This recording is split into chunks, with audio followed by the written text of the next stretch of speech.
Israel అమెరికాలని దెబ్బ కొట్టడానికి Israel మీదనైతే సరే బాలిస్టిక్ మిసైల్స్ వేస్తోంది. ఇరాను మధ్య మధ్యలో పేలుతున్నాయి, కొన్ని మిస్ అయిపోతున్నాయి, నడుస్తోంది. అదే సందర్భంలో ఎయిర్ అటాక్స్ చేయకుండా ఇజ్రాయెల్ కొట్టిన దెబ్బతో వీళ్ళ ఎయిర్ బేస్లు దెబ్బతిని ఇంకోటి వీళ్ళ విమానం కనుక కదిలితే కూల్చవతలు పడేయడానికి సిద్ధంగా ఉంది ఇజ్రాయెల్. ఇంకొక వైపున వచ్చేటప్పటికి బాలిస్టిక్ మిసైల్స్తో అసలు చరిత్రలోనే తేరుకోలేని పాఠాన్ని అమెరికాకి చెప్తాం అంటూ బాలిస్టిక్ మిసైల్స్ దాని మీదకి ఏదైతే డర్టీ బాంబులు లాంటివి పెట్టి వదులుతుందా అనే సందేహం అయితే ఉంది.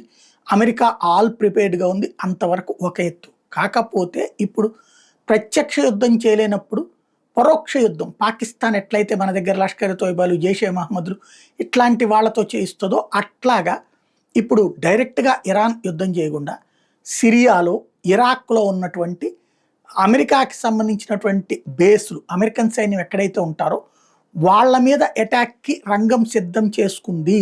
ఎవరయ్యా సిద్ధం చేసుకుంది ఈ రంగం అంటే ఇరాన్. కానీ ప్రత్యక్షంగా కాదు, through Hezbollah, Hamas, Islamic resistance force, curd force, jihadist force ఇట్లాంటి వాటితో చేయించడానికి ప్రిపేర్ అవుతోంది అన్నటువంటిది అంతర్జాతీయ సమాజం అంచనా వేస్తోంది.